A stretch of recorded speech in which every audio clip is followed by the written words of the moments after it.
Taip, tęsdamas savo pasisakymą, dar vieną kitą žodį noriu pasakyti, vieną kitą mintį, labiau susijęta galbūt su šiandieninė Lietuvos situacija. Tai va, yra, kaip sakau, mano pamatinis plakatas jau prieš keletą metų skirtas čia mums lietuviams, tiek nevyriausybininkams, tiek ir visiems kitiem. Tai klaipėdieti, visas valdžias skalpuok, prižiūrėk, kontroliuok, jeigu reikia padėk ir panašiai. Bet tėvynės neišduok. Tai va, aišku, yra kitas plakatas, kur pirmoje vietoje tėvynės neišduok, bet visas valdžias skalpuok, prižiūrėk. Nu, šį kartą būtent pasėmiau šitą variantą. Tėvynės akcentas neišdavimo. Tai va, neišduoti, bet dar ją ir ginti. O kas išduoda ir kas tampa, nu, tokiais pagalbininkais okupantom galimai, tai kurie neturi patriotinės dvasios. Būtent kitas plakatas apie tai ir yra.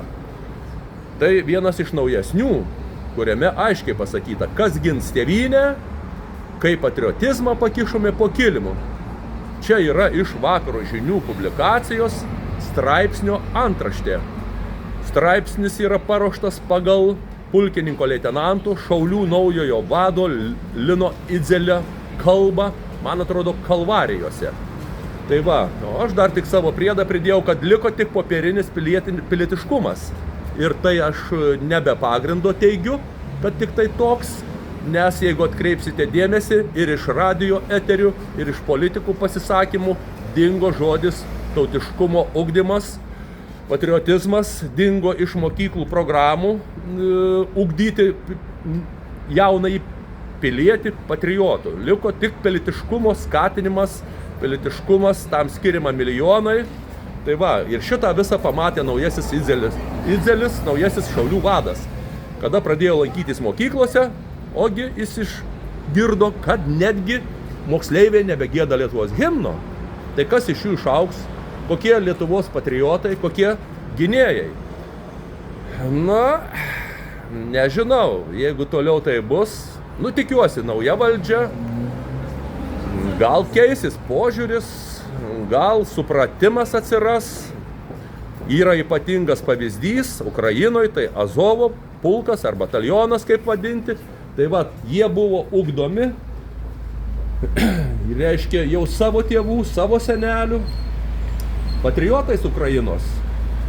Aišku, patriotų būti yra nenaudinga, nes jeigu esi patriotas, tai esi mirtininkas. Taip ir atsitiko. Tai yra baisus dalykai. Ir dauguma iš jų, aišku, šiandien yra paaukoję gyvybės už savo tėvynę. Na, dabar, aišku, kita problema dar yra, kaip vertinti tos čia gyvenančius Putino tautiečius. Su kolega šiek tiek išsiskiria nuomonės, atradau plakatuką irgi prieš iš pradžios invazijos šito karo, su kuriuo kažkada stovėjome, kad ura patriotai, klaipėdiečiai, rusofobijai Klaipėdoje ne. Tai va, dabar kiek čia yra kalti eiliniai rusai gyvenantis pačioj Rusijoje dėl Putino šitokio elgesio, o tuo labiau kiek kalti yra Klaipėdos rusai. Aišku, jie turi dauguma, ko gero, kitokią nuomonę, galbūt netgi imperinę, ko gero, nuomonę, nu, bet jie yra savotiškai aukos, tai juos smerkti, nežinau. Reikia labiau bendrauti, kalbėtis ir kažkaip bendrystėje galima kažkiek atrasti ir bendrą kažkokią tai sutarimą. Ačiū.